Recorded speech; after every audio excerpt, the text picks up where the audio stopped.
Mañana, mis hermanos, y el título de la predicación en esta mañana, mis hermanos, se llama así, se llama Dios mira mi corazón. Dios mira mi corazón.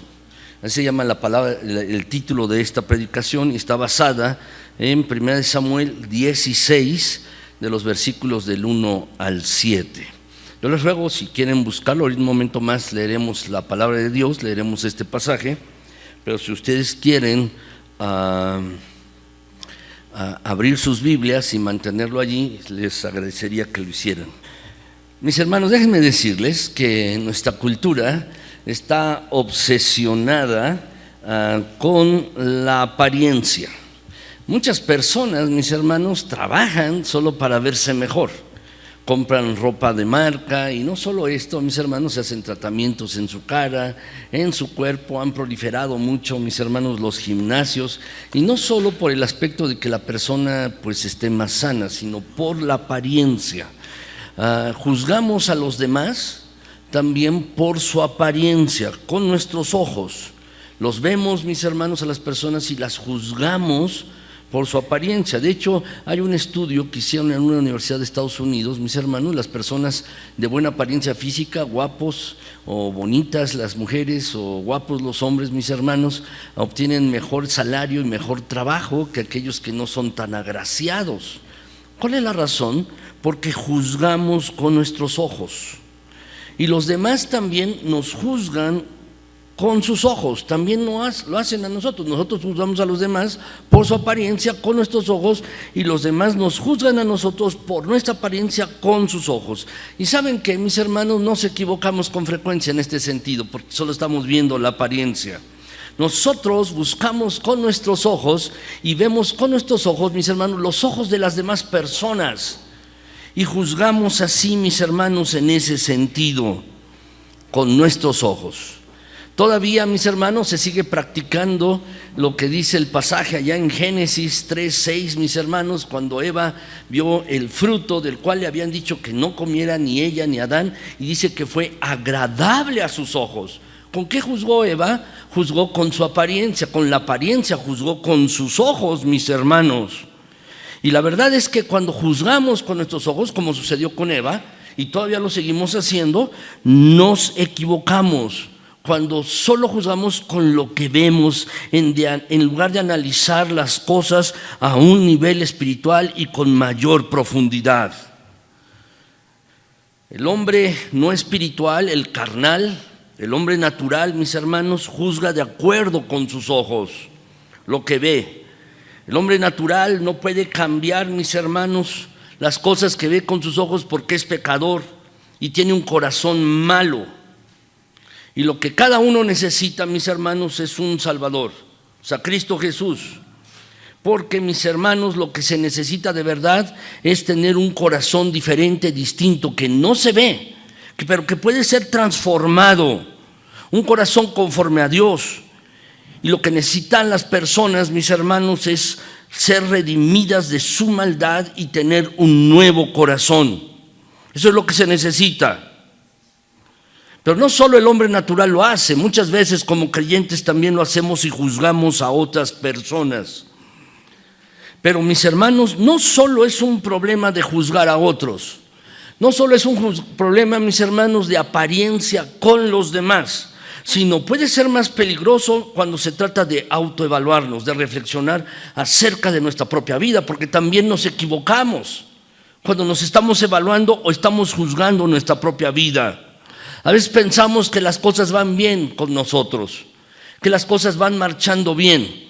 ¿Por qué? Pues porque quizás en este momento no tengo ningún problema, vengo a la iglesia, me comporto bien, pues no tengo algún problema con alguien, y pensamos que las cosas van bien. Pero nos engañamos también al autoevaluarnos o al reflexionar acerca de nosotros mismos, porque Dios mira nuestro corazón. Dios lo hace así, mis hermanos.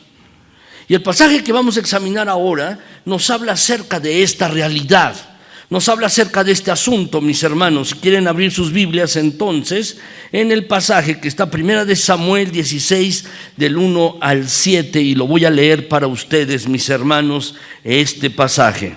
Dice de la siguiente manera, mis hermanos, y dijo Jehová a Samuel: ¿hasta cuándo llorarás a Saúl, habiéndolo yo desechado para que no reine sobre Israel?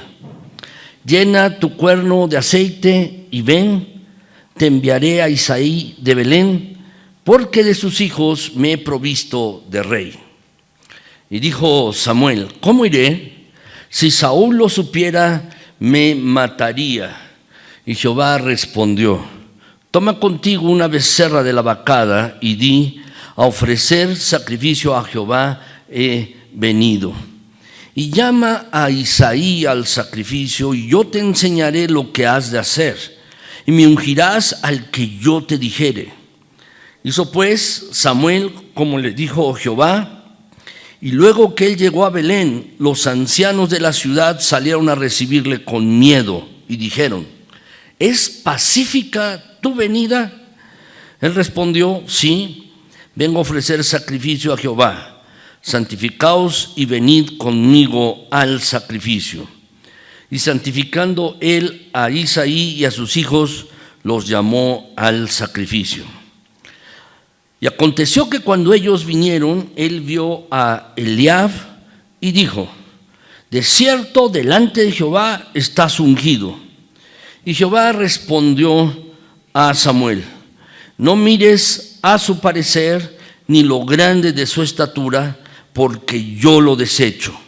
Porque Jehová no mira lo que mira el hombre, pues el hombre mira lo que está delante de sus ojos, pero Jehová mira el corazón. Esta mañana, mis hermanos, yo quisiera que viéramos 3 etapas de la elección divina del Mesías. 3 etapas de la elección divina del Mesías. Y estoy utilizando aquí la palabra Mesías, mis hermanos, en el sentido del ungido de Dios, no de Cristo. Estoy utilizándolo en este sentido, mis hermanos. Y estas 3 etapas nos van a ayudar a evaluar nuestras vidas con respecto al estándar divino, lo que Dios desea para nosotros, para ustedes y para mí. Veremos 3 cosas, mis hermanos. En esta mañana veremos el plan divino para escoger al ungido, veremos la preparación divina de su ungido y por último, mis hermanos, la elección divina del ungido. Y espero que esto traiga lección a nuestras vidas y que nuestros ojos espirituales puedan ser abiertos para que nos podamos evaluar y reflexionar acerca de nuestras propias vidas. Vamos a orar, mis hermanos. Señor, gracias porque eres bueno. Para siempre es tu misericordia y tu bondad. Gracias por tu fidelidad. Gracias por estos momentos que podemos tener de instrucción bíblica. Por favor, Señor, habla a tu pueblo. Habla, mi Señor. Como me has hablado a mí, también habla a tu pueblo con estos pasajes de tu palabra que vamos a revisar hoy. Señor, queremos darte la gloria a ti, honrando tu palabra. Señor, que nuestras mentes estén enfocadas en tu palabra, en lo que tú deseas decirnos a cada uno de manera personal. Que nuestras mentes estén enfocadas, mi Señor, y permite, Padre, que bajo la guía del Espíritu Santo tu palabra penetre profundamente. Y que, Señor, al salir de este lugar podamos salir habiendo tomado una decisión con respecto a tu palabra. Háblanos pues. Estamos aquí, Señor, como cuando Samuel decía cuando era niño: Señor, habla aquí, estoy, tu siervo escucha, tu siervo oye. Y estamos aquí, tus siervos, para escuchar y para oír. Háblanos, Señor. Gracias. Gracias en Cristo Jesús. Amén. Entonces, mis hermanos, veremos 3 etapas de la elección divina del Mesías, del ungido de Dios, de aquel que Dios elige, que el que escoge, mis hermanos. Y al ver estas 3 etapas, y lo veremos a lo largo de estos 7 versículos de 1 Samuel 16, nos van a ayudar a evaluar nuestras vidas con respecto al estándar divino, lo que Dios desea de ustedes y de mí. En primer lugar, mis hermanos, el plan divino para escoger al ungido. El plan divino para escoger al ungido, a su ungido. Dios tiene esto. Dios le explica a Samuel su plan para escoger a su ungido, mis hermanos. Dios le explica su plan. Versículo 1, mis hermanos, nos dice aquí este pasaje. Mis hermanos, aquí dice, lo voy a leer de los versículos del 1 al 3, mis hermanos, aunque iremos viendo cada versículo en particular. Pero dice así, mis hermanos, dijo Jehová a Samuel: ¿hasta cuándo llorarás a Saúl, habiéndolo yo desechado para que no reine sobre Israel? Llena tu cuerno de aceite y ven, te enviaré a Isaí de Belén, porque de sus hijos me he provisto de rey. Y dijo Samuel: ¿cómo iré? Si Saúl lo supiera, me mataría. Y Jehová respondió: toma contigo una becerra de la vacada y di: a ofrecer sacrificio a Jehová he venido. Y llama a Isaí al sacrificio, y yo te enseñaré lo que has de hacer, y me ungirás al que yo te dijere. Del Éxodo, mis hermanos, del libro del Éxodo a los tiempos de Samuel, había líderes del pueblo del pueblo de Israel, y estos líderes, mis hermanos, se llaman jueces. Por eso tenemos un libro en la Biblia que se llama Jueces. No eran reyes, sino más bien, mis hermanos, ellos lideraban al pueblo de Israel y lo hacían de diferente manera. Había algunos jueces muy buenos, otros no tan buenos, lo vemos en la palabra de Dios. Algunos eran jefes militares, otros no, como Samuel, que era un profeta. Y el libro de los jueces, mis hermanos, cuando lo vemos, si ustedes si quieren revisarlo después, es un libro que habla mucho del pecado. Era una época terrible. Una época terrible para el pueblo de Israel, mis hermanos. Y lo que repite vez tras vez en el libro de Jueces, mis hermanos, es que no había rey y cada persona hacía lo que bien le parecía. Lo que las personas hacían, mis hermanos, es lo que me parece, eso hago. No había un líder, no había un rey que les dijera qué tenían que hacer. Y el último juez que vemos en esta etapa del pueblo de Israel, mis hermanos, era Samuel. Y Samuel se encuentra en una transición. Desde este periodo de los jueces al periodo de la monarquía, se encuentra en una transición. Samuel, mis hermanos, unge a Saúl como rey. ¿Por qué? Porque los israelitas pedían un rey. Los judíos pedían un rey. Queremos ser como las naciones de las demás que nos están rodeando. Queremos ser como los demás pueblos que nos rodean, queremos un rey. Samuel se enojó un poco, mis hermanos, pero Dios le dijo: mira, no te están rechazando a ti, a quien están rechazando es a mí como rey. Dios le dijo eso a Samuel. Y déjenme decirles, mis hermanos, Dios en su bondad y como disciplina les da al pueblo de Israel un rey, como exactamente lo pidieron. Como lo pidieron, Dios les da un rey. Como en este rey era un hombre alto, dice la escritura que Saúl, mis hermanos, era un hombre que le sacaba de la cabeza hacia arriba a todas las demás personas. Era un hombre guapo, era un guerrero. Y eso es lo que ellos querían, el pueblo de Israel. Como las demás naciones, querían tener un líder, un rey así. Externamente era el rey perfecto. Por fuera, solo en apariencia. El problema es que por dentro no tenía un corazón que estuviera, mis hermanos, con relación al corazón de Dios. Ese era el problema. Y dos pecados grandes hizo Saúl, mis hermanos. Yo les puse las citas allí abajito, mis hermanos, son 1 Samuel 13 y 1 Samuel 15. Nada más déjenme brevemente decirles estas citas. Ustedes las tienen allí, no las tengo en la pantalla, pero las pueden ver en sus Biblias. 1 Samuel 13, mis hermanos, Saúl hace, en el versículo 9 en particular, hace un sacrificio a Jehová. Hace un sacrificio a Jehová, no espera a Samuel para ofrecer sacrificio, y él mismo lo hace y rompe la ley de Moisés. ¿Por qué? Porque solo los sacerdotes podían ofrecer sacrificio a Dios, solo ellos. Pero Saúl no espera a Samuel para ofrecer el sacrificio, lo hace y rompe la ley de Moisés. En realidad, mis hermanos, en este tiempo en el que estaba viendo Saúl y Samuel Saúl, mis hermanos, demuestra un defecto en su interior, en su corazón. Demuestra algo. No confía en Dios. ¿Por qué hace el sacrificio Saúl? Porque estaban esperando la batalla. Enfrente tenían a los filisteos, ellos tenían aquí, mis hermanos, estaban esperando a los filisteos, y el pueblo de Israel, de miedo, comenzó a desertar. Comenzaron a irse a sus lugares de origen, a sus pueblos de donde ellos venían.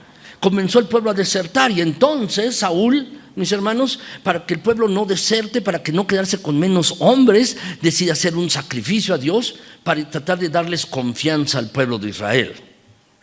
Pero, mis hermanos, en realidad el que no estaba confiando en Dios era Saúl, porque no importaba la cantidad de hombres, muchos o pocos, Dios le podía haber librado. Lo que tenía que hacer Saúl era obedecer. Eso es lo que tenía que hacer. Él ofrece el sacrificio, pero en realidad no está confiando en Dios. No pone su confianza en Dios. Ese es el primer punto y ese es el primer pecado grande de Saúl. El segundo, mis hermanos, está en 1 Samuel 15. 1 Samuel 15, mis hermanos, allí nos muestra este pecado de Saúl. Nos dice allí el pasaje, mis hermanos, si ustedes lo quieren abrir, mis hermanos, en 1 Samuel 15. Dice, mis hermanos, allí el pasaje que Dios le había ordenado a Saúl acabar con los amalecitas. Dios quiere utilizar al pueblo de Israel para hacer justicia, hacer juicio sobre el pueblo de Amalec, sobre los amalecitas. Y tenía la orden de acabar con todo y no tomar nada. Entonces, mis hermanos, vemos que dice la palabra de Dios en el versículo 9, dice 1 Samuel 15, 9, dice que Saúl y el pueblo perdonaron a Agag y a lo mejor de las ovejas, es decir, al rey de los amalecitas y lo mejor de las ovejas, lo perdonaron, dice el versículo, y del ganado mayor, de los animales engordados, de los carneros y de todo lo bueno, y no lo quisieron destruir, mas todo lo que era vil y despreciable destruyeron. Entonces, cuando llega Samuel, dice: ¿qué es esto que oigo en los corrales? Oigo mugidos de vacas, balidos de ovejas. ¿Qué es esto? ¿Hiciste lo que Dios te dijo? Le dice Samuel, mis hermanos, a Saúl. Y entonces Saúl, mis hermanos, dice: cumplí. He hecho todo lo que Dios me ha mandado. Cumplí. Y aquí traigo estos animales para ofrecerles sacrificios a Jehová tu Dios. Para ofrecerles sacrificios. Allí es donde Samuel le dice, mis hermanos, este pasaje muy conocido, que el obedecer a Dios es mejor que los sacrificios. Es mejor que los sacrificios. En vista de esto, mis hermanos, ustedes leen todo este capítulo. Después, Saúl, mis hermanos, fue desechado como rey. ¿Qué es lo que hace Samuel? Manda llamar a Agag, el rey de los amalecitas, y el rey de los amalecitas dice: bueno, ya me libré de la muerte. Iba muy contento. Pero al estar enfrente de Samuel, mis hermanos, vio su triste destino. Samuel tomó una espada y lo cortó en pedazos al rey de los amalecitas y proclamó por todo lugar, a todo Israel, que Saúl ya no era rey.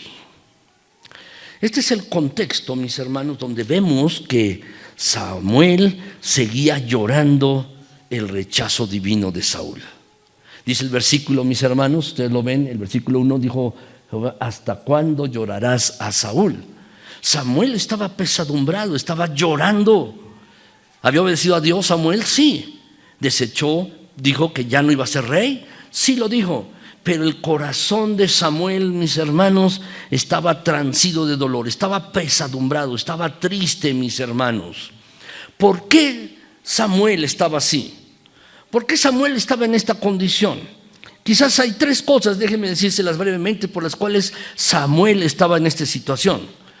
Porque consideraba que Saúl había sido un instrumento divino para traer paz a Israel, y realmente lo había sido. Había librado a los israelitas en varias ocasiones de los filisteos. Los había librado, mis hermanos, y había logrado traer paz a Israel y también unidad entre las tribus del pueblo de Israel. Humanamente hablando, hizo muchas cosas buenas para Israel, Saúl. Y seguramente, mis hermanos, Samuel estaba pesadumbrado por esto, porque Saúl había sido destituido a pesar de haber hecho muchas cosas buenas.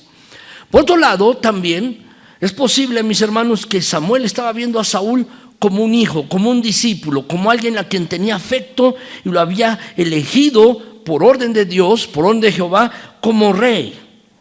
Cuando lo elige y lo unge, mis hermanos, y delante de todas las personas, Samuel dice: viva el rey, aquí está el rey que Dios ha elegido para ustedes. Y el pueblo dijo: viva el rey, dijo el pueblo. Pero los años se convirtieron en una pesadilla y el rey Saúl no tuvo, mis hermanos, un corazón relacionado con el corazón de Dios. ¿Saben qué era lo triste de esta situación? Lo triste, mis hermanos, es que Samuel sigue llorando la decisión divina del rechazo de Saúl. Lo vemos, dice el versículo. ¿Por qué sigues llorando? Samuel sigue llorando que Dios ha desechado a Saúl. Hay una razón allí detrás, mis hermanos. No está confiando en la decisión divina. No está confiando en esto.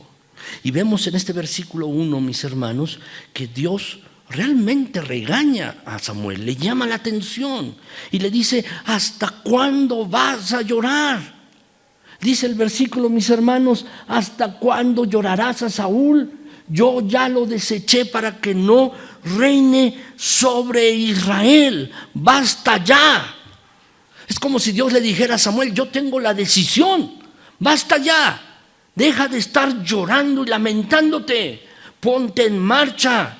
Y le dice ahí en el versículo: llena tu cuerno de aceite, este recipiente, llénalo de aceite y ve a Isaí de Belén.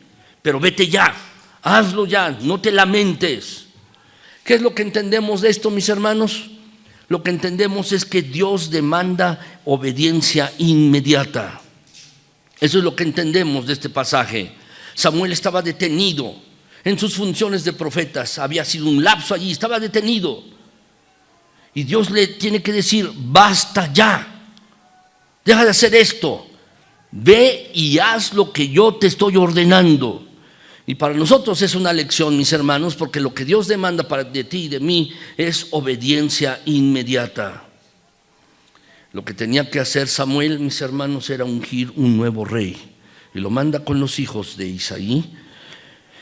Y dice allí el pasaje, mis hermanos, ustedes lo ven, este pasaje dice: ven, te enviaré porque de sus hijos, de los hijos de Isaí, me he provisto de rey. Cuando uno ve la traducción, mis hermanos, en el hebreo, en realidad lo que dice, mis hermanos, es: yo he visto, he observado de los hijos de Israel aquel, de los hijos de Isaí, aquel que será rey.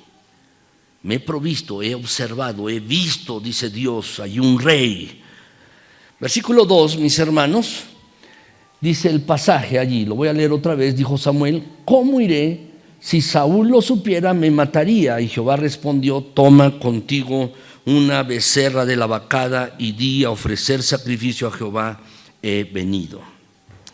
Samuel siempre había obedecido a Dios, siempre, desde pequeño, se acostumbró a hacerlo.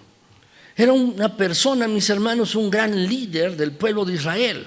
Después de Moisés, la figura que sobresale, mis hermanos, en la Biblia es Samuel, el profeta. Un gran hombre de Dios, y siempre había estado obedeciendo a Dios, mis hermanos. Si vemos el mandato que dice el versículo 1, que fuera a Isaí de Belén, el mandato es que fuera.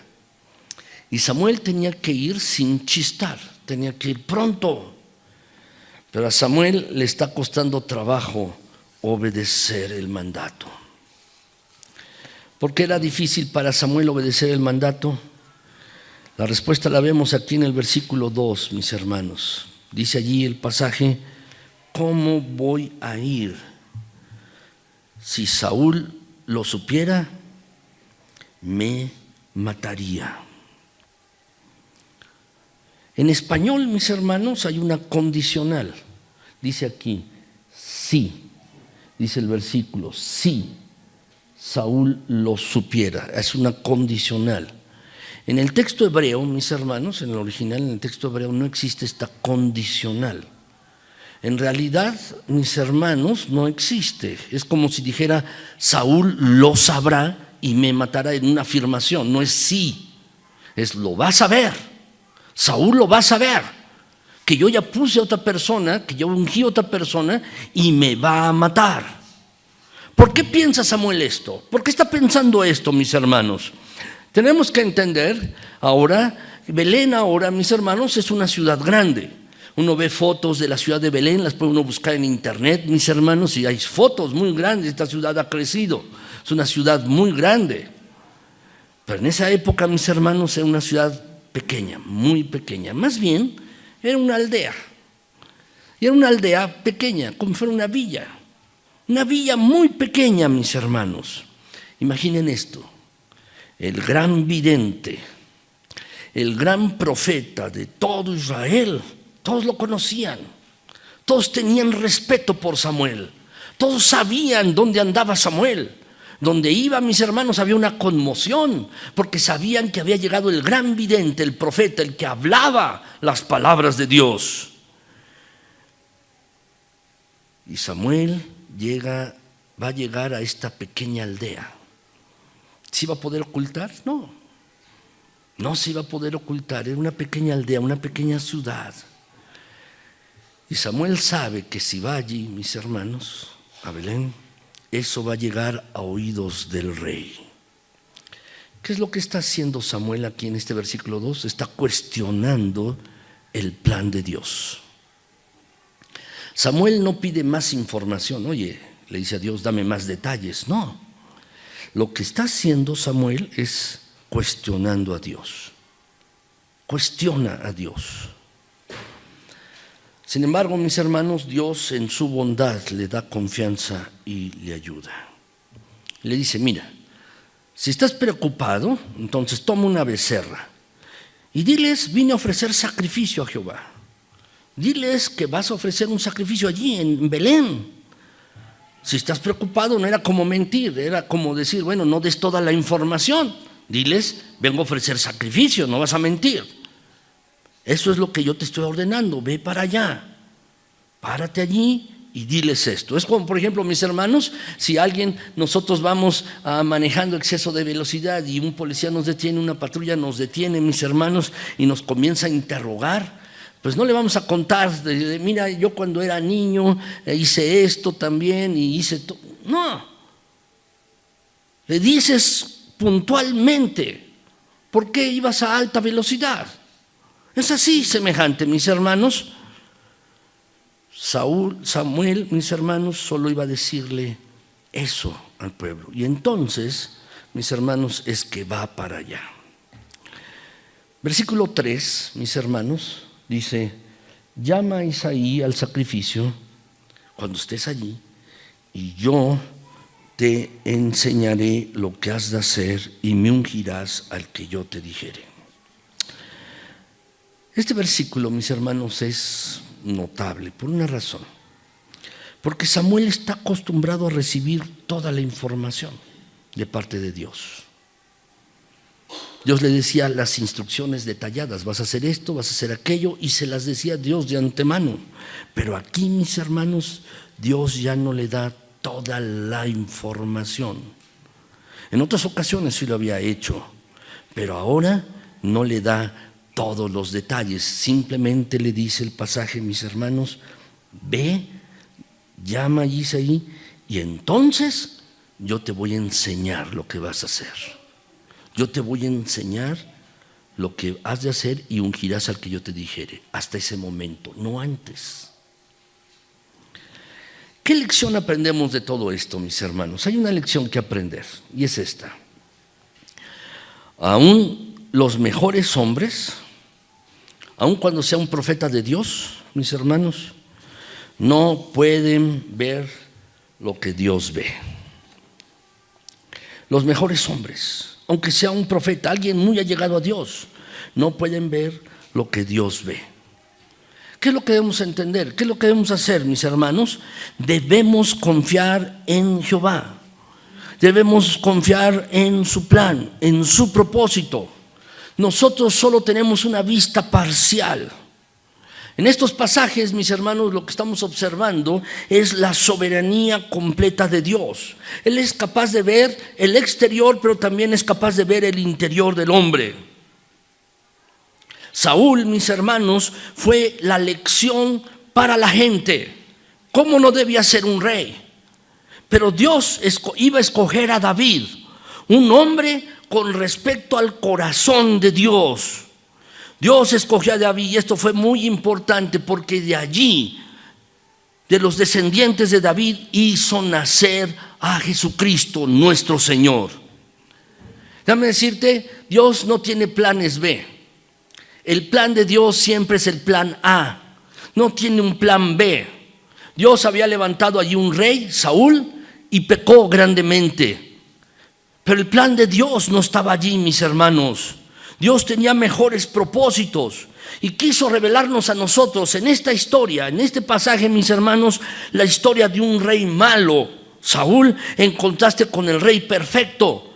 Y el rey perfecto no es David, sino es Jesús, el descendiente de David. Nuestra reacción a esto, mis hermanos, debe ser exclamar, como dice la Escritura en Romanos 11:33, oh profundidad de las riquezas de la sabiduría y de la ciencia de Dios, cuán insondables son sus juicios e inescrutables sus caminos. Eso es lo que nosotros deberíamos estar afirmando al entender esto, mis hermanos. Así deberíamos estar reaccionando. No vemos lo que Dios, tú y yo, no vemos lo que Dios. Samuel no estaba viendo lo que Dios, pero Dios estaba viendo mucho más allá. Estaba viendo, mis hermanos, mucho más allá, hasta apuntando hacia Jesucristo. Y este siempre fue su plan. El plan de Dios, debemos entenderlo, es perfecto. No solo aquí en esta historia, sino en nuestra propia historia, en tu historia. El plan de Dios es perfecto y Dios usa todo para llevarnos hacia Jesucristo en nuestras propias historias. Esa es la lección que tú y yo tenemos que entender, mis hermanos. No vemos todas las cosas, no vemos, ni aún los mejores hombres pueden ver lo que Dios ve. Pero Dios está obrando, mis hermanos, y ha obrado en el pasado para llevarnos a Jesucristo, y Él seguirá obrando en nuestras vidas. No vemos lo que Dios ve, pero Dios tiene buenos planes para ti y para mí. Segundo lugar, mis hermanos, en segundo lugar, vemos la preparación divina de su ungido. Vemos esta preparación divina. Vemos en los versículos, mis hermanos, que versículo 4 dice el pasaje que hizo pues Samuel como le dijo Jehová. Y entonces llegó a Belén. Y allí, mis hermanos, los ancianos de la ciudad salieron a recibir a Samuel con miedo. Estaban aterrorizados, tenían un profundo miedo, mis hermanos. La verdad es que estaban aterrorizados. Samuel, mis hermanos, no puede viajar a ningún lugar de Israel sin causar conmoción. ¿Por qué está aquí el profeta de Dios? ¿Por qué aquí está el enviado de Dios, aquel que habla por Dios? ¿Por qué está aquí en este lugar? ¿Por qué tenían miedo, mis hermanos? Pues la razón más obvia es que estaba relacionado con el propósito del rechazo de Saúl. ¿Saben lo que hizo Samuel en Gilgal, mis hermanos? Cuando le leen allí 1 Samuel 15, lo que estábamos viendo hace un momento, dice allí, mis hermanos, que Samuel cortó en pedazos a Agag, el rey de los amalecitas. No lo mató Saúl. Pues entonces lo manda a traer Samuel y lo parte en pedazos. Estos hombres de esta época eran hombres intensos. Hombres intensos, mis hermanos, eran. Esta noticia seguro se esparció por todo lugar. Y entonces los ancianos de Belén salen allí con Samuel. Salen con miedo y le dicen: ¿vienes en paz? ¿Habías visto? Oye, ya mataste al rey y lo cortaste en pedazos. ¿Tú vienes en paz con nosotros? ¿Vienes así? Temblaban ante Samuel. Dios hablaba con Samuel y él hablaba con Jehová. Y estos hombres estaban temblando de miedo, mis hermanos, porque Samuel era el juez de parte de Dios. Por eso le preguntan: ¿vienes en paz? Lo que Samuel contesta, mis hermanos, aquí en esta expresión, sí, allí en el hebreo es shalom. Sí, vengo en paz. Esa palabra sí, esta palabra sí, mis hermanos, la leemos en español, pero en el hebreo es shalom. Sí, vengo en paz. Y vengo a ofrecer sacrificio a Jehová. Vengo a ofrecer sacrificio a Jehová. Quizás ellos se hayan extrañado: bueno, ¿y por qué viene hasta acá? Bueno, en otras partes de la Biblia, mis hermanos, en otras partes del libro de Samuel, nos dice que Samuel ofrecía sacrificio en otros lugares también. Por ejemplo, 1 Samuel 9:12, si lo quieren anotar y luego lo ven, mis hermanos, Samuel ofrecía sacrificio en otros lugares. Pero ¿qué es lo que vemos a continuación, mis hermanos? Lo que vemos a continuación es, en este versículo, mis hermanos, en estos pasajes, es que los exhortó a santificarse a Jehová, a limpiarse. Los exhortó a estar puros delante de Dios porque iban a ofrecer un sacrificio a Dios. Por eso les dice: santificaos. Los exhorta a tener una pureza, límpiense. Y luego les dice: vengan conmigo al sacrificio. Los invita. Todos debían estar santificados, limpios o puros. Pero aquí la situación, mis hermanos, es que era una santificación externa. Era una santificación externa nada más. Samuel invitó a todos los ancianos, pero luego, mis hermanos, en este mismo pasaje dice: invita a él a Isaí. Lo santifica a Isaí, a su familia, a sus hijos, los santifica y luego los invita también al sacrificio. Vemos este pasaje así, mis hermanos. La verdad, aquí, mis hermanos, vemos que Samuel está haciendo algo para ofrecer un sacrificio a Dios. Si tú quieres adorar a Dios, es como si Samuel les estuviera diciendo esto: debes estar santificado, puro, limpio. Samuel seguramente estuvo allí supervisando el lavamiento de los hijos de Isaí, el de propio Isaí.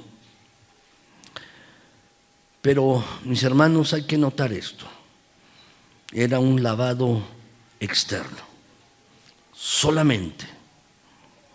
Y no sirvió de nada, déjenme decirles, porque sus corazones no eran conforme al corazón de Dios. Y aquí hay otra lección que tú y yo necesitamos entender. Es esta lección. Tú y yo lo que necesitamos es ser puros, no solo por fuera, sino necesitamos ser puros también por dentro. Necesitamos esto.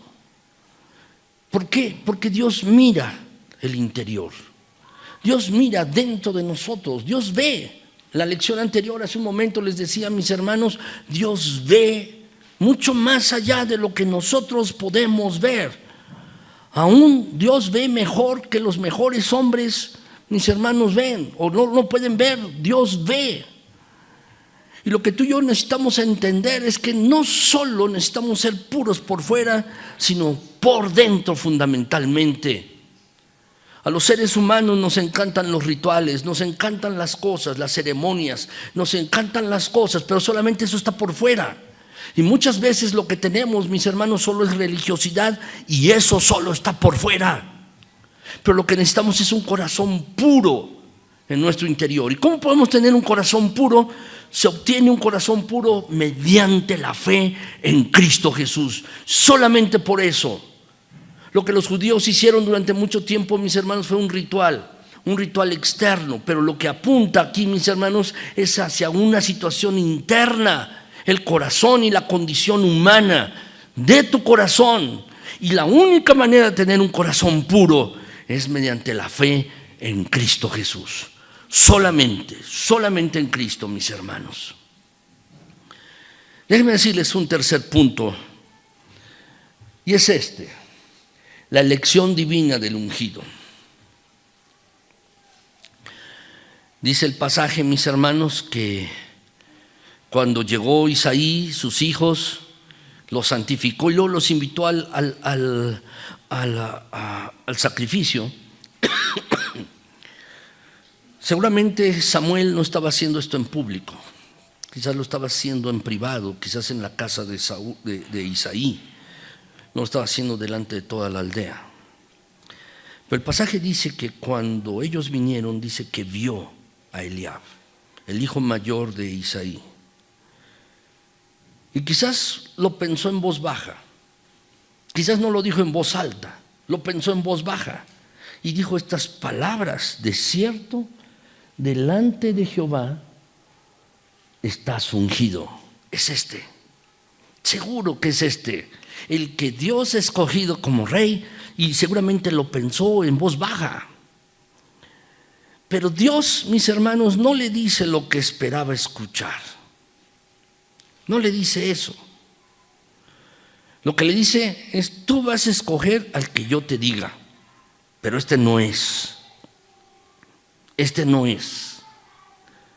Tú vas a hacer lo que yo te diga. Samuel, mis hermanos, ya había analizado todo mal con anterioridad cuando había escogido a Saúl. Y Dios quería enseñarle una lección. El texto, mis hermanos, lo que dice es que cuando Samuel vio a Eliab, dijo: este es el rey. Samuel pensó que podía identificar al ungido de Dios con sus ojos, que lo podía hacer con su vista, con su visión. Samuel se había olvidado de las palabras que Jehová le había dicho, mis hermanos, de que se había buscado un hombre, un varón conforme a su corazón. Cuando eso le dice Samuel a Saúl, le dice: Dios te ha desechado y ha buscado un hombre conforme a su corazón. Y Samuel se está olvidando de esto. Ve a Eliab y lo ve con sus ojos y dice: este es el rey. No había aprendido la lección de que no era el aspecto exterior. Samuel ve la necesidad de tener un ejército grande, alguien que esté liderando al pueblo de Israel, un gran líder. Pero la Biblia dice con frecuencia, mis hermanos, en el Nuevo Testamento, que Dios escogió al débil para avergonzar a lo fuerte. ¿Por qué? Para que la gloria sea de Dios y solo de Él. Dice el pasaje, mis hermanos, que Dios le dice: mira, no mires su parecer, no mires su estatura. Seguramente Eliab era alto, seguramente era guapo, seguramente era una persona imponente, majestuosa. Por eso Samuel lo vio y dice: este es el rey que Dios ha escogido, es Pero Dios le está enseñando algo. Mira, lo que ves tú no es relevante. Lo que tú ves no es lo que importa. No debes basar tu decisión en lo que tus ojos ven. Eso es irrelevante. Eliab era alto y de buena estatura, pero déjame decirte, eso no funciona con Dios. Así no funcionan las cosas con Dios. Eso no significaba que Eliab estaba aprobado delante de Dios. Eso no significaba eso. Fíjense bien, mis hermanos, dice el versículo 7. Dice: no mire su estatura, no grande. ¿Por qué? Porque yo lo desecho. Yo lo desecho. Dios había desechado a Saúl. Si ustedes ven la historia de Saúl, mis hermanos, 3 veces dice Dios: yo lo he desechado, lo desecho. Y ahora dice de Eliab: yo también desecho a este hombre, no es lo mío, no es esto. Dios estaba mirando el corazón y estaba mirando los pensamientos. Dios estaba mirando otra cosa.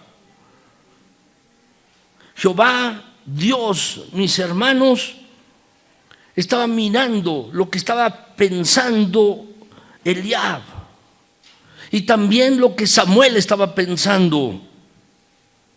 Samuel dijo dentro de sí: este es el rey. Y Dios también vio lo que Samuel estaba pensando y le dice: no, porque a este yo lo desecho. No es esto. ¿Sabes? Hay algo que debemos aprender. Déjame decirte muy rápidamente aquí. Hay muchas voces que podemos escuchar. Hay muchas cosas que podemos escuchar a nuestro alrededor. Pero la única voz que debemos escuchar es la voz de Dios. Y ¿sabes? La voz de Dios está en la Biblia. Muchas personas quieren que Dios les hable, mis hermanos. Quiero tener una revelación tuya, Dios. Quiero que tú me hables. Y déjame decirte, Dios puede hacerlo. Pero, ¿por qué te voy a hablar si tú eres negligente y perezoso para leer la palabra de Dios? ¿Por qué te voy a hablar si ni siquiera ves lo que ya tienes y lo que está escrito aquí y no lo ves y no lo examinas? ¿Por qué deseas que yo te hable? Es como si Dios nos dijera.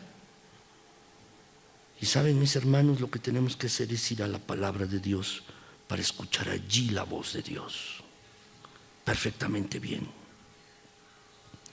Pero hay algo, mis hermanos, déjame regresar aquí al texto. Jehová no mira lo que mira el hombre. Jehová mira el corazón. Y esta es la lección que tú y yo tenemos que aprender. Jehová no mira lo que el hombre mira. Jehová va más profundo. Jehová mira el corazón. Eso es lo que Dios mira, mis hermanos. Dios no mira como el hombre mira. ¿Por qué? Porque Dios no es como tú y como yo. Dios no es como uno de nosotros. Él es santo. Él es un espíritu omnipresente. Y no solo nos dice, mis hermanos, aquí que Dios tiene una mayor capacidad de ver. Dios ve el exterior, pero también ve el interior. El hombre ve lo que tiene delante de sus ojos. Tú y yo vemos así y juzgamos a las personas. Nosotros vemos a través de nuestros ojos y vemos los ojos de las otras personas. Y todo lo que hacemos se trata de la apariencia, lo que vemos de otros y lo que otros ven de nosotros. Pero los ojos nos engañan. Dios ve todo. Dios ve las acciones, Dios ve las actitudes, Dios ve los pensamientos, Dios ve todo, Dios ve nuestro corazón. Quise darles 3 lecciones en este pasaje, mis hermanos, pero ahora quiero hacer una aplicación de todo este pasaje. Y quiero hacer una aplicación de este pasaje, mis hermanos, en este sentido. ¿Cuál es esta aplicación? Déjame preguntarte. ¿Qué es lo que Dios busca con su mirada santa? Dios es santo. ¿Y qué es lo que Dios busca con sus ojos santos? ¿Qué es lo que Dios mira con su mirada? ¿Qué es lo que Dios busca con su mirada santa? ¿Saben qué es lo que busca Dios? Lo que Dios busca, mis hermanos, es un hombre o una mujer. Eso es lo que Dios busca. Un hombre o una mujer que tengan un corazón conforme al corazón de Dios. Eso es lo que Dios busca, con su mirada santa. Dios es santo, mis hermanos. Y dentro de los atributos de Dios, Dios tiene varios atributos. Dice la Biblia que Él es omnipotente, que Él todo lo sabe, Él es omnisciente, Él está en todo lugar, Él es omnipresente. Él es el Dios creador también, es el Dios eterno. Pero creo que lo que tú y yo más debemos valorar de Dios y entender es que Dios es santo. Cuando vemos los atributos de Dios y tratamos de equipararlos o compararlos, yo considero, mis hermanos, que los atributos de Dios podrían ser así, pero la santidad de Dios es así. ¿Qué es lo que Dios busca con su mirada santa? Lo que busca son hombres y mujeres que estén conforme a su corazón. Él busca personas que amen lo que Él ama y que odien lo que Él odia. Dios busca esta clase de personas.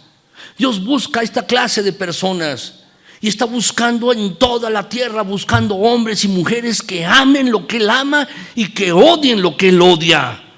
Dios busca esto, mis hermanos. Si pudiéramos, si la Biblia terminara en este pasaje que dijéramos, si terminara aquí, dijéramos, bueno, ya estuvo, ya está bien aquí.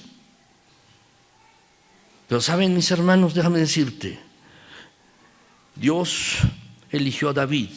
Y el versículo, si ustedes lo continúan leyendo el pasaje, mis hermanos, primero llegó Eliab y luego Aminadab y luego otro hombre, otro hijo de Isaí, y así finalmente 7, hasta que dice Samuel a Isaí, ¿no tienes otro hijo? Sí, tengo uno que está cuidando las ovejas, mándalo a traer. Era el hijo menor, David. Y este hombre, David, era un hombre con respecto al corazón de Dios. Pero déjame preguntarte esto, ¿qué pasó con Betsabé? Era un hombre con corazón, un hombre con respecto al corazón de Dios, conforme al corazón de Dios. Pero ¿qué pasó con Betsabé? Si ustedes recuerdan la historia bíblica, mis hermanos, David era culpable de adulterio y también de asesinato, porque mató al esposo, lo puso en lo más fuerte de las peleas para que muriera. Era un hombre con fallas, David. Era un hombre con fallas. Pero debemos ver, mis hermanos, que este texto que estamos revisando trata del hijo de David. Trata del descendiente de David, de Jesucristo. David falló, sí, era un hombre con un corazón conforme al corazón de Dios, pero falló porque no tenía un corazón perfecto como tú y como yo. No somos perfectos. Por eso, mis hermanos, la necesidad de un pacto, del pacto de Dios con David, que después se dio. Dice, de tu descendencia habrá siempre alguien que se siente en el trono de David, que se siente en el trono. Y allí Dios, mis hermanos, está hablando de un descendiente de David, que está hablando de Jesús. Y ¿sabes? Jesús, mis hermanos, es un hombre conforme al corazón de Dios. ¿Por qué? Porque Jesús odiaba lo que Dios odia. Y también, mis hermanos, amaba lo que Dios ama. Y estuvo tan dispuesto a sacrificarse por nosotros de manera perfecta, cumpliendo toda la voluntad de Dios. Los israelitas eran incapaces de buscar un rey para sí mismos. Ya lo habían demostrado, no había un rey para sí mismos. Buscaban victorias humanas con fuerza. Buscaban solo la apariencia exterior, pero lo que necesitaban era un Mesías perfecto que pudiera llevarlos a la presencia de Dios. Pero ellos no entendían eso. Y tú y yo debemos entenderlo. Me pregunto a veces si no somos iguales, mis hermanos. Si no juzgamos a los demás solo con la apariencia, aún en la iglesia o en las congregaciones, lo que buscamos en nuestros líderes. Por ejemplo, mis hermanos, cuando se busca un pastor en algunas iglesias, se dice, bueno, ¿cuántos hijos tienes? ¿Cómo es su esposa? ¿Sabe predicar? ¿Sabe hablar bien? Más bien deberíamos estar preguntando, ¿cuánto ora? ¿Cómo enseña la palabra de Dios? ¿Es una persona conforme al corazón de Dios? Eso deberíamos estar haciendo, mis hermanos. ¿Sabes? Hay un principio que extraer de toda esta historia, y es el principio de que Dios ve el corazón de nosotros, y esto se aplica a todo ser humano. Dios ve nuestros corazones. No creas que tú que estás exento de esto. Dios ve el corazón de cada uno de los que estamos aquí y ve el corazón de todo ser humano en el mundo. Y es este principio. Dios está viendo tu corazón y está buscando personas que tengan un corazón conforme a su corazón. Dios está leyendo nuestros corazones y mira si amamos lo que Dios ama y si odiamos lo que Él odia. Dios está viendo nuestros corazones. Déjame preguntarte esto. Cuando Dios ve en tu corazón, ¿qué ve? Cuando Dios mira tu corazón, ¿qué es lo que está mirando allí en tu corazón? ¿Qué es lo que Dios está mirando allí en tu corazón?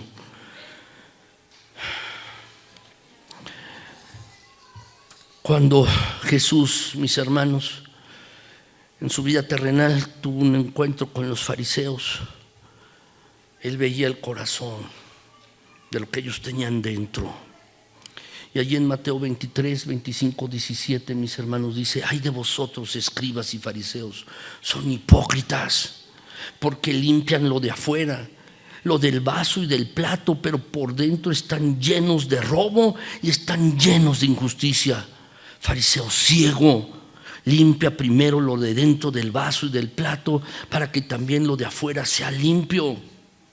Y continúa el Señor Jesús diciendo a los líderes religiosos de su tiempo, dice: ay de ustedes, escribas y fariseos, hipócritas, porque son semejantes a sepulcros branqueados, que por fuera, la verdad, se muestran hermosos, mas por dentro están llenos de huesos de muertos y de toda inmundicia.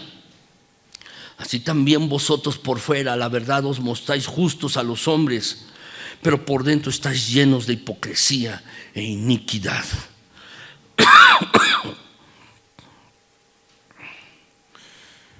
El hombre está lleno de inmundicia. Los fariseos, dice, limpian lo que está fuera del vaso y del plato. ¿Y por dentro cómo está? ¿Cómo está? ¿Sucio? Déjame preguntarte otra vez. Cuando Dios ve en tu corazón, ¿qué es lo que ve? Cuando Dios ve tu vida y ve tus pensamientos, ¿qué es lo que ve Dios allí en tu propia vida? Olvídate de los demás, porque eso no importa. Es irrelevante lo que los demás miren. Lo que es importante es lo que Dios mira dentro de ti. Eso es lo que es importante y relevante. ¿Qué es lo que Dios mira en tu corazón? Santiago 1:14, mis hermanos, dice allí la escritura, dice que cuando uno es tentado, de su propia concupiscencia es atraído y seducido. ¿Qué significa esto? La palabra concupiscencia: los propios deseos malos que están en el interior. Los deseos malos que están allí en el interior. Está diciendo que las concupiscencias son de dentro del hombre. Y Mateo 15, mis hermanos, versículos 18 en adelante, dice allí el pasaje, mis hermanos, que es lo que contamina al hombre. Dice que lo que sale de la boca, del corazón, sale. Es decir, lo que está allí dentro, no es lo que está afuera, es lo que está dentro. Y esto es lo que contamina al hombre, porque dice allí el pasaje, el versículo 19, del corazón salen los malos pensamientos, los homicidios, los adulterios, las fornicaciones, los hurtos, los falsos testimonios, las blasfemias. Salen todas estas cosas de allí.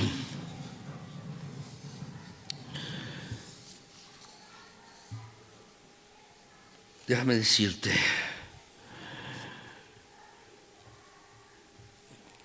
muchos de nosotros a veces queremos solamente limpiarlo de afuera, pero Dios está interesado en limpiar tu interior. ¿Quién puede hacer esto? En el Antiguo Testamento hay una pregunta, mis hermanos. Dice: ¿mudará el etíope su piel? Es negro. ¿Podrá cambiar su piel, hacerse blanco? No. Y dice: ¿y el leopardo podrá cambiar sus manchas? No, no puede cambiarlas tampoco. Cuando vemos este pasaje, mis hermanos, donde dice que Dios mira el corazón, no se fija en la apariencia exterior, no mira lo grande, no la estatura, Dios mira lo corazón. Nos parece un versículo lindo, nos parece un versículo bonito, pero realmente son palabras terribles, porque Dios está leyendo nuestros corazones. Dios está observando lo que hay dentro de nosotros. El Dios Todopoderoso ve cada motivo. El Dios Todopoderoso y Santo ve nuestros pensamientos, ve cada actitud. La verdad es que debería darnos pavor. Es un hermoso pasaje, sí, pero debíamos hacernos conciencia y darnos pavor, porque son palabras terribles, porque ante Dios estamos desnudos. Lo que muestra el pasaje, mis hermanos, es esta fatalidad. Y nos lleva, mis hermanos, a mostrarnos a Jesucristo, quien nos puede limpiar por fuera y también por dentro. Y nos puede purificar y transformarnos y darnos un nuevo corazón. Solo Jesucristo. Solo Jesucristo. Vamos a hacer una observación ahora. Si tú estás aquí y no conoces a Jesucristo, no conoces a Jesús, medita en esto, que Dios sí conoce tu corazón. Te conoce muy bien y sabe lo que has hecho y lo que no has hecho. Sabe tus pensamientos, sabe tus motivos. Dios sabe cada cosa que tú has hecho y también tus pensamientos y motivos. Lo que yo te pido hoy es que corras a Jesucristo, que vayas a Jesucristo para que Él pueda darte vida y darte un nuevo corazón, puede limpiarte por fuera y también por dentro. Pero también quiero hacer una exhortación para los que son creyentes, aquellos seguidores de Cristo. Déjame decirte, debemos preocuparnos a ese nivel, los creyentes. Debemos preocuparnos en el nivel de nuestro corazón. No solo hacer cosas. Estamos muy preocupados muchas veces por servir. Pero déjame decirte, debemos estar preocupados en ese nivel, profundamente en nuestro corazón. Que tú y yo podamos tener un nuevo deseo de agradar a Dios. Que podamos estar orando y Señor, transfórmame por dentro. Señor, renuévame cada día, cámbiame por dentro. Ese es el nivel de preocupación que tú y yo deberíamos estar teniendo, porque Dios mira nuestros corazones. La verdad es que si tú le pides a Dios que te cambie, te transforme, aquel que todo lo examina, aquel que todo lo sabe, te va a cambiar en tu interior también. Y déjame decirte, al cambiarte en tu interior, las cosas externas también serán cambiadas, porque el corazón es la fuente de todas las cosas. Nuestra oración debe ser vivir de manera que Dios sea agradado en todas las cosas. No solo lo que hacemos, sino lo que pensamos y también nuestras actitudes. Y considero que esta es la actitud, mis hermanos, o esta es la aplicación que tiene este pasaje para ti y para mí hoy. Piensa bien esto. Dios mira el interior y no como nosotros lo miramos. Y esa debe ser nuestra preocupación fundamental como creyentes. ¿Por qué no se ponen de pie y vamos a orar, mis hermanos?